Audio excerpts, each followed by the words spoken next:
Ngayong gabi sa Reporter's Notebook. Okay mga bata, bilan na kayo. Bilan na kayo ng maayos. Programang supplemental feeding program ng pamahalaan. Sagot sa kumakalam na sikmura o pantawid gutom lang. Ilan yung mga hindi nabigyan?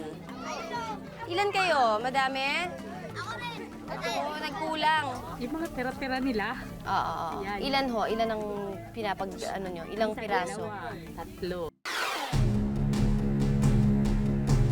Mga testigong nagsiwalat ng mga umano'y dayaan noong eleksyon. Paano pinangangalagaan? Palipat-lipat, hindi na makapaghanap buhay. Sino yung nasa likod mo, maya-maya titigil, pati sa taas titingin, baka ganon ang buhay ko ngayon. Mga produktong made in Korea. Bagong banta sa negosyong Pinoy. I am not against investment na pumasok dito, hindi kaya ng Pilipino, but ang concern ko lang ay yung maliliit because it is affecting ng mga negosyo na kayang-kaya ng Pilipino. Personal naming inalam. Sinaliksik ang bawat anggulo. Bawat detalye kinumpleto. Ang lahat ng yan nakatala sa Reporter's Notebook. Made in China noon, made in Korea ngayon. Sa report ni Lala Roque, alamin kung banta sa mga maliliit na negosyanteng Pinoy ang paglago ng negosyong Koreano.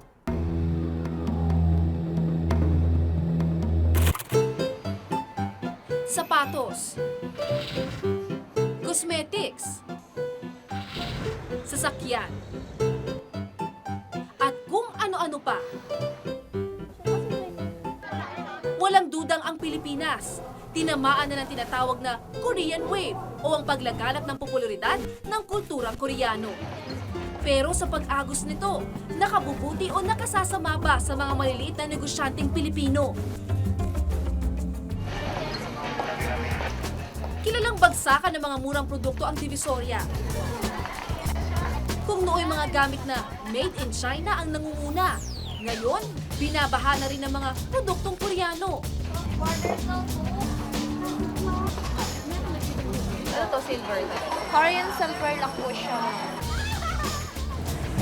So, swak na swak sa budget. Yes. Yung local natin, mahal, hindi kaya ng budget. Dito, marami pang magagandang disenyo, tapos mura pa, kayang-kaya. Dito sa tindahan na to, puro made in Korea ang mga gamit. Mula sa bag, damit, sapatos, pati accessories. Pero hindi Koreano ang may-ari, kundi mga Pilipino.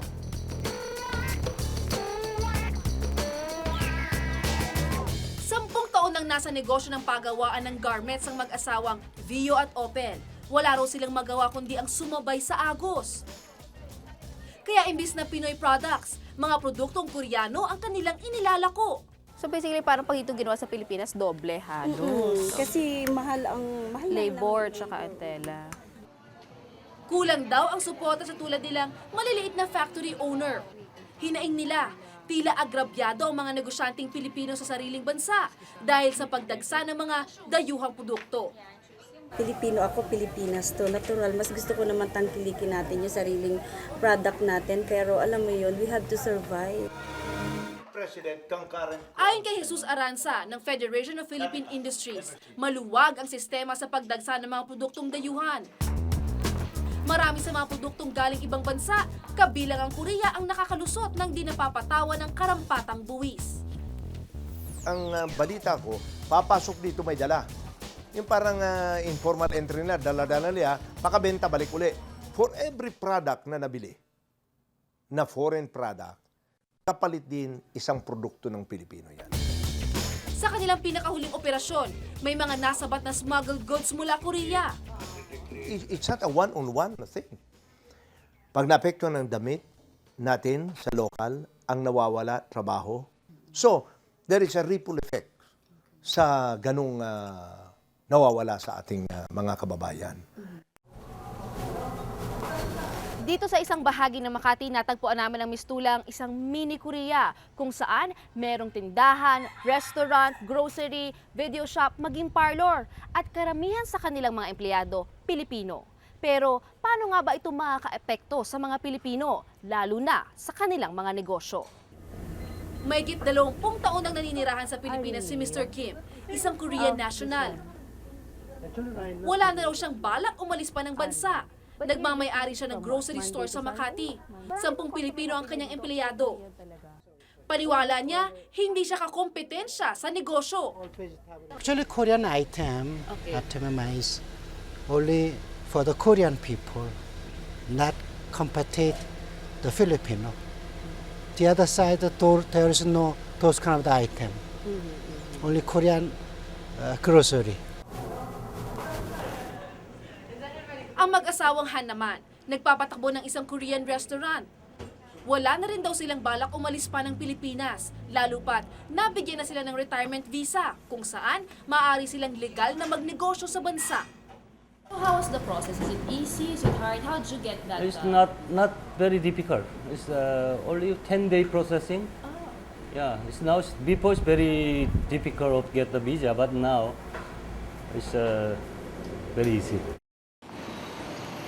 Patuloy ang paghikayat ng pagpasok ng negosyo mula sa mga Koreano ng Department of Trade and Industry.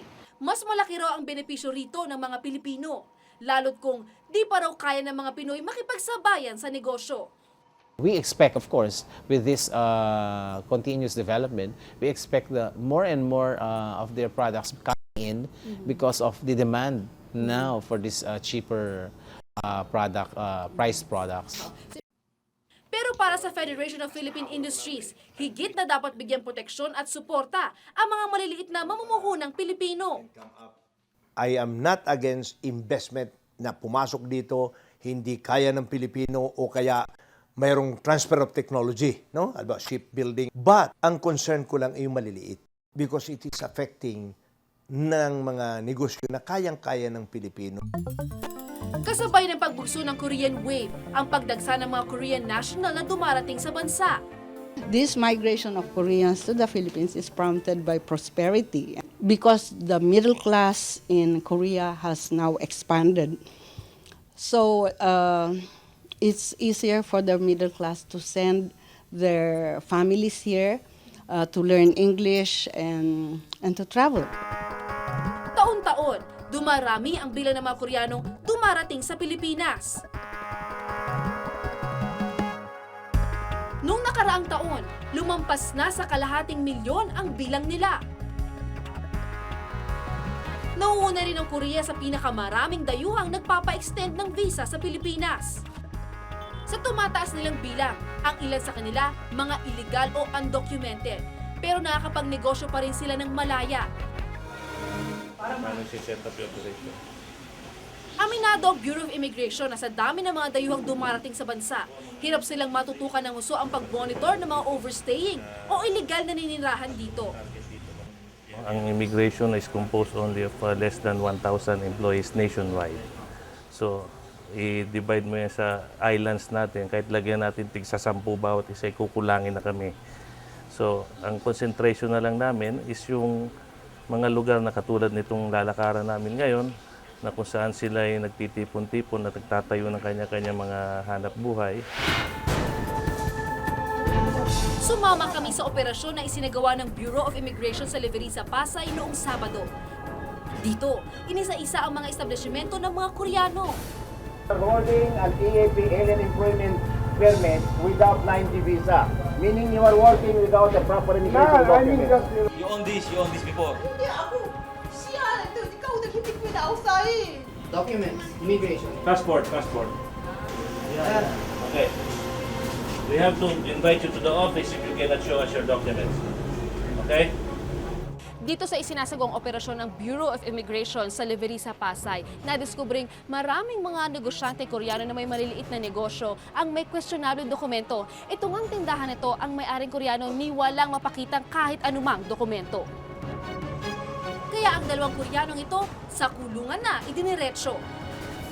Karamihan naman din sa ating mga nakalap na dokumento, nakita natin na yung kanilang mga maliliit na negosyo ay pinapangalan nila sa Pilipino na pwede rin silang managot sa anti-dumping law natin.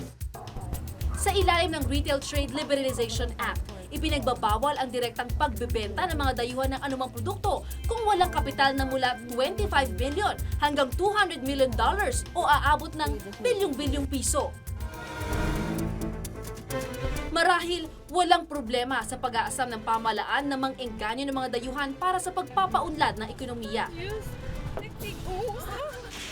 Pero marapat na maging kasabay nito ang masusing pagbabantay ng pamahalaan sa pagsunod ng mga dayuhan sa mga panuntunan, maging ang pagbibigay ng kasing sigasig na suporta sa maliliit na negosyong Pilipino. Ako si Lala Roque at ito ang nakatala sa aking Reporter's Notebook.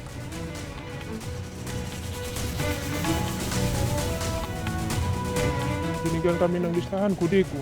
Binigyan kami, tapos yan, ang isulat mo, ito na ilagay mo ng number 1, ito ilagay mo ng number 2, si Singson, pati si Pichay. Dami nang lumabas. Di lang naman ako ang lumabas eh. May nagawa bang? Naglakas loob sila para ibulgar ang umano'y naganap na dayaan nung nakaraang eleksyon. Pero ang naging kabayaran sa kanilang revelasyon, buhay at kaligtasan. Paano nga ba pinangangalagaan ng mga kinaukulan ang seguridad ng mga lumalantad na testigo?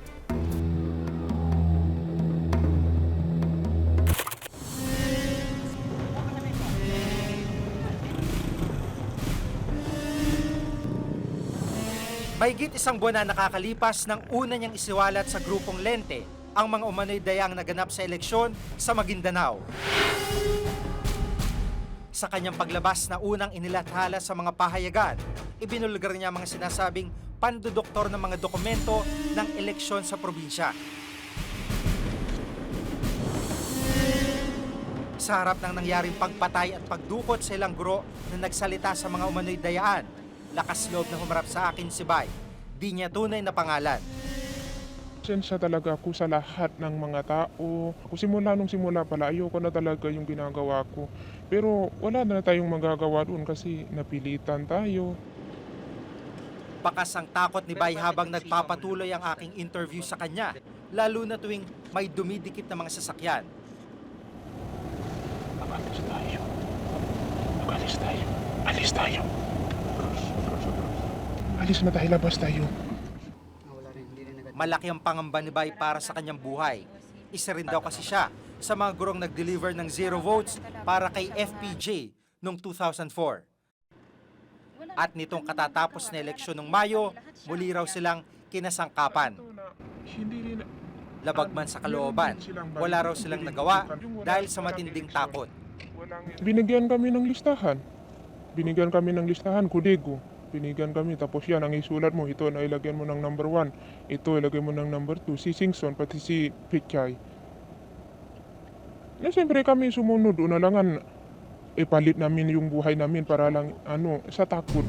Ano tong part na to? Maraming dokumentong ipinakita si Bay sa akin. Kabilang dito ang mga blankong Official Receipt of Election Returns, blankong Certificate of Votes, at ang kanyang appointment papers bilang miyembro ng Board of Election Inspectors sa kanyang presinto. Ang mga blankong dokumento ang siyang sinusulatan ng bilang ng mga boto at siyang kokopyahin sa mga ER. Tuwing matatapos ang eleksyon, dapat ay sinusolid din ang mga ito. Pero dahil diniretso na umano sa mga election returns ang bilang ng mga boto, hindi na ito nagamit. Ngayon, ito ang isa sa mga patunay ni Bay na hindi nagkaroon ng bilangan. Pero wala raw muna siyang balak na lumantad, lalo pat nakita niya nangyari sa mga nauna ng lumantad na whistleblower. Kawawa naman yung pamilya kapag hindi masunod sa kanila kasi sigurado papatayin yan nila. Alam mo naman, hindi lang magpatay na baril ba na. Yung sinso, yung pinatay na talaga, pinupugutan ng ulo. Yun ang kinatatakutan. June 9, 2007, nang patayin si Musa Dimasitsing, isang district school supervisor sa Maguindanao. Tulad ni Bay, saksi rin umano si Dimasitsing sa sinasabing dayaan sa eleksyon.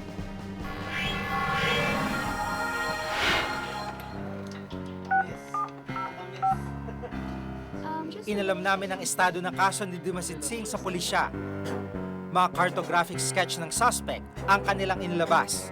Pero hanggang ngayon, hindi pa rin nahuhuli ang mga salarin sa nangyaring pagpatay. Ayon sa Lente, isang grupong nagbantay sa naganap na eleksyon, malaki ang epekto ng pagpatay kay Dimasit Singh at pananakot sa iba pang lumalabas na whistleblower. Yung mga guro, tinitin na rin nila. Meron bang gagawin ng COMELEC sa incident nung pagkamatay ni Dimasit Singh? Yung sa 2 guro na basta na lang nawala. Anong ginagawa ng COMELEC ngayon? Kung walang ginagawang COMELEC, bakit pa sila lalabas? Bakit pa nila ipapahamak yung sarili nila, pati na rin yung kanilang mga pamilya? Pero ibang paninindigan ng Commission on Elections, wala raw basihan para imbestigahan ang mga nangyari sa mga whistleblower dahil hindi pa raw ito napapatunayan. Kahit na mga naging kapalit ng mga testimonyang ito, kapahamakan sa buhay ng mga lumantad na whistleblower. Yun na naman that is a hearsay as far as we're concerned because nothing was brought to us. And we are not supposed to investigate each and everything that comes out in the newspapers. We will be spending so much time for that para kami naghahanap ng karayom sa haystack, di ba?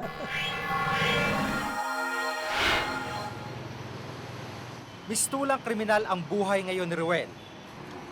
Wala raw ginawang krimen pero tila isa siya ngayong pugante dahil siya'y patago-tago. Abnormal. Palipat-lipat. Di na makapaghanap buhay. Sino yung katabi mo? Sino yung nasa harap mo? Sino yung nasa likod mo? Maya-maya titigil. Titingin sa likuran, baka may nakasunod. Pati sa taas, titingin, baka... Ganon ang buhay ko ngayon.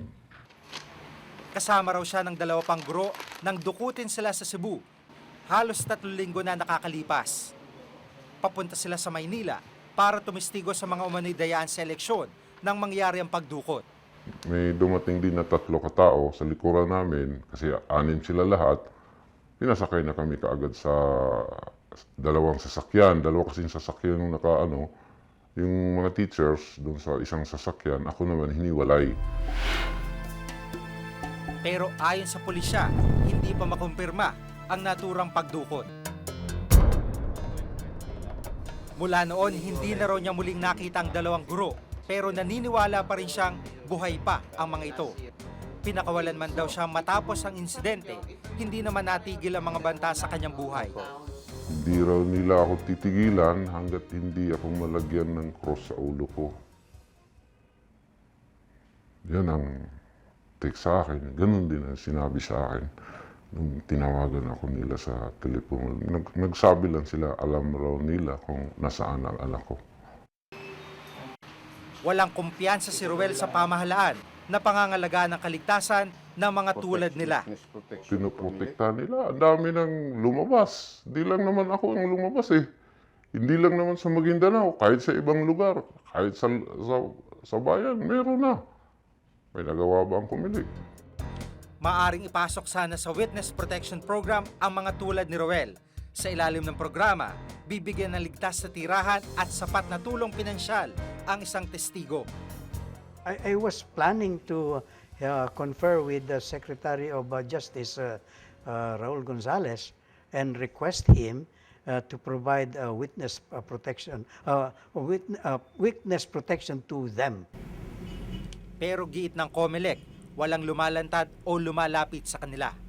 But they refused to even talk with us. See? Kailangan din daw munang dumaan sa butas ng karayo ang isang whistleblower bago maipasok sa protection program. But we do not know whether he is guilty or not. We might be protecting somebody who is himself guilty. We have to examine the qualifications of the person. Pero hindi raw magiging epektibo ang witness protection program kung walang tiwala ang mga lumalatad na testigo sa mga otoridad. Yung tiwala yun is also a function of yung bang mga may kasalanan, napaparusahan ba? Yung mga whistleblowers, sana naman bigyan naman ng lunas yung kanilang sinasabi by prosecuting and putting in jail the criminals na isinumbong nila. No? That partly solves the problem of the threats to them.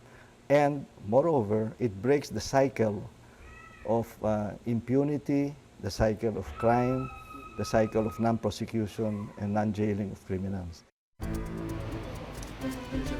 Buhay at kaligtasan ang naging kapalit ng kanilang mga revelasyon. May katotohanan man ang kanilang mga sinasabi o patutunayan pa lang, nararapat lang na sila'y pangalagaan. Ako si Jig Manikad at ito ang nakatala sa aking Reporter's Notebook. Isa ang Sitio Damayan sa itinuturing na pinakamahirap na barangay dito sa lungsod ng Maynila. Dito ang pangunahing pinagkakakitaan ng mga residente ay ang pangangalkal ng basura at ang pag-uuling. At dahil sa labis na kahirapang yan, dito rin mismo matatagpuan ang pinakamaraming mga kabataang malnourished. Bibigyan kita ng 1,000,000 piso kung makikipag-lips to lips ka sa palaka. Makipag-wrestling sa buhaya. Magpabitin pati warik. Rola, bilisan mo! Matulog sa kamao. Ano gusto mo pa ng 1 million?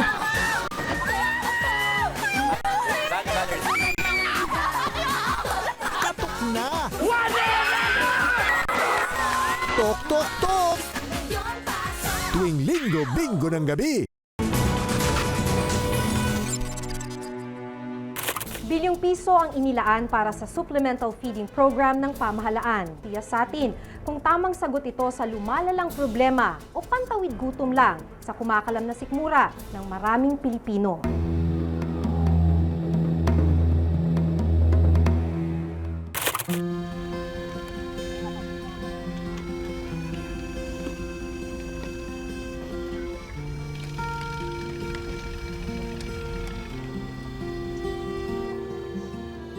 Ilan lang sila sa mga mukhang sumasalamin sa matinding kahirapan. Para sa kanila, isang malaking biyaya na ang makakain ng isang beses sa isang araw. Okay mga bata, pila na kayo. Pumila na kayo ng maayos at Maaga pa nang maabutan naming nakapila ang mga batang ito. Kanya-kanyang bitbit ng plato o kaya'y baso. Lahat nag-aabang sa isang sandok na lugaw na ipinamimigay. ibang nanay naman na maliliit ang anak, i-guide naman sa pila. Baka mabalik. Ano ho yung timpla niyan, Manong? Bali, bawang sibuyas lang po, tapos sasangkot yung kaling manok sa itlog. Nilalaw na pugo. May pugo. Saka manok po. Manok, hinimay-himay na manok. Sandok lang lahat, Mahigit 200 pamilya sa Sitio Damayan, Tondo, Maynila ang namumuhay sa matinding gutom at kakulangan sa nutrisyon. Dahil hindi pa naabot ng supplemental feeding program ng gobyerno ang lugar, tulong-tulong muna ang mga kalapit barangay sa mga residente ng Sitio Damayan. Ilan yung mga hindi nabigyan? Ilan kayo? Madami? Oo, nagkulang. Sa kasamaang palad, kinulang ang lugaw para sa mga nakapilang bata. Hindi lahat naambunan ng grasya. Titiisin na lang muna nilang muli ang gutom, tulad ng nakasanayan na nila. Sa Sitio Damayan ko nakilala si Aling Mercy. Magtatanghali na pero wala pa siyang isasaing. Yan, nagtitinda po yung asawa ko pag naghihintay lang kami ng uwi niya. Katulad ngayon, wala pa kami sinaing. Dahil inaano yung budget namin. Di siya magkanda-ugaga sa pagbabudget sa 20 pesos na panggasto sa maghapon. Pagbag o mga tira-tirang pagkain ang kadalasan nilang kinakain. Di alintana kung masama ito para sa kanilang kalusugan, mairaos lang ang matinding gutom sa araw-araw. Eh, bahala ng Diyos kung kami ang maswertihan. Diyos na lang nakakaalam. Parang halos lahat ng kabataan. Ang bunsong anak niyang si Rodmer, 3 taong gulang na pero wala pa halos 8 kilo ang timbang. Sugat-sugat ang balat at mukhang binubulati ang tiyan sa laki. Pero hindi ito mapagtutuunan ng pansin ni Aling Mercy dahil 6 pang anak ang kailangan niyang pakainin. Yung mga tira-tira nila. Oo. Yan. Ilan ho? Ilan ang pinapag, ano nyo? Ilang Isa, piraso? 2, 3. Isa ang Sitio Damayan sa itinuturing na pinakamahirap na barangay dito sa lungsod ng Maynila. Dito ang pangunahing pinagkakakitaan ng mga residente ay ang pangangalkal ng basura at ang pag-uuling. At dahil sa labis na kahirapang yan, dito rin mismo matatagpuan ang pinakamaraming mga kabataang malnourished o yung mga kulang sa timbang at sa nutrisyon. Sa maniwala kayo't sa hindi, 10 taong gulang na ang batang si Julius. Pero sa payat at liit niya, mapagkakamalan siyang 6 na taon lang. 16 na kilo ang kanyang timbang. Kulang na kulang para sa kanyang edad. Dapat sanay nasa 23 kilos na siya. Sa timbang niya ngayon, sa edad niya 10 taon, talagang lowest, saka maliit siya. Ang timbang niya 16 lang, karamihan ng tinitimbang namin sa 10 years old ay umaabot ng 20 pataas pa. Bukod kay Julius, marami sa mga batang naninirahan sa lugar na ito kulang din sa timbang. Kung may pagkain man sila, di pa rin daw sapat ito sa pagpuno sa nutrisyong kailangan ng kanilang murang katawan. 19% ng mga Pinoy o tinatayang 3.4 milyong pamilya ang nakaranas ng gutom sa nakalipas na 3 buwan ayon sa SWS survey. Kaya agad umaksyon ang pamahalaan. Kamakailan mahigit 6 na bilyong piso ang inilabas na pondo para sa Food for School program ngayong taon. Sa ilalim ng programang ito, mabibiyayaan ang mga batang mag-aaral ng 1 kilong bigas araw-araw. Ang mga nasa daycare center naman, bibigyan ng hot meals at gatas. Isa ang daycare center na ito sa Taguig sa mga nabiyayaan ng programa. Sa isang buong school year, pinapakain ng hot meals ang mga bata rito. Yun ang nasa General Appropriations Act. Ang Congress instructed us to provide milk and hot meals for the children. Yun ang goal namin, to provide 1/3 of the recommended daily allowance for calories dun sa mga bata. Madalas di nakakaubos ng binibigay na pagkain si Andre. Ikaw ay masaya kumalata! 6 na taon na siya, pero 16 na kilo lang ang timbang. Madalas matamlay daw ito sa klase. Ibang mga classmate niya, nagtatayuan, naglalaro ng mga toys. Bukod tanging siya lang yung talagang kung saan nakaupo, doon lang siya talaga, hindi siya tumatayo talaga. Sakitin si Andre ayon sa ina. Matagal na siyang pinayuhang bigyan ng vitamins ang anak, pero hindi raw kayang tustusan ito ni Aling Marilyn. Siyempre, bilan ng vitamins, siya lang talaga yung pagtutuunan namin ng para manumang ba yung katawan niya. Kaso talaga wala. Halos 3 taon nang ipinapatupad ang supplemental feeding program ng gobyerno, pero hindi lahat naaabot ng programang ito. Limitado lang din ang panahon ng pagpapatupad sa proyektong ito. It's planned to be all year round. Pero of course, ang funding kasi natin ay calendar year. So hanggang December lang talaga yung budget. Hindi sapat ang programang ito sa pagtugon sa lumalalang pagkagutom ng ilang mga Pilipino.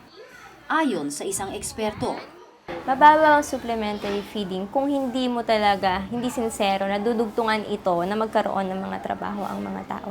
Kasi yun na yung magsusustain eh.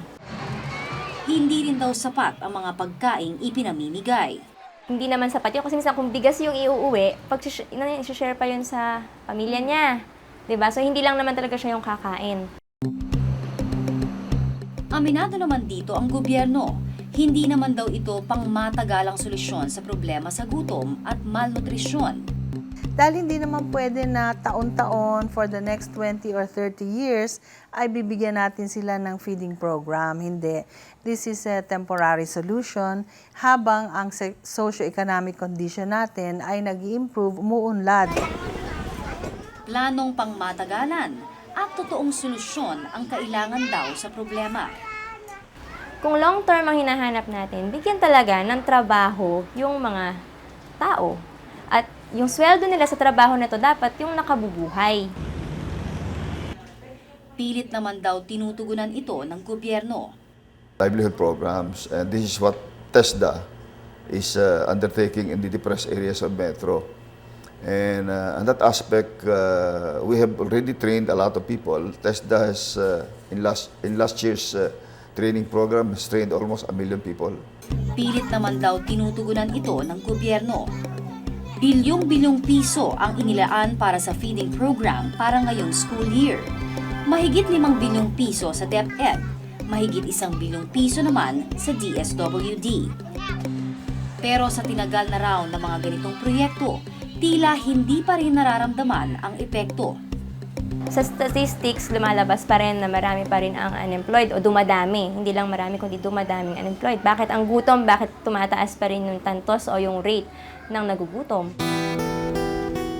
Tila tumitindi ang problema sa gutom at malnutrisyon ng milyong-milyong Pilipino. Sa lalong madaling panahon, makitaan sana ng konkreto at tamang kasagutan ng pamahalaan ang problemang ito. Para hindi lang pantawid gutom ang gawing solusyon sa kumakalam na sikmura ng mga Pilipino. Ako si Connie Season at ito ang nakatala sa aking Reporter's Notebook.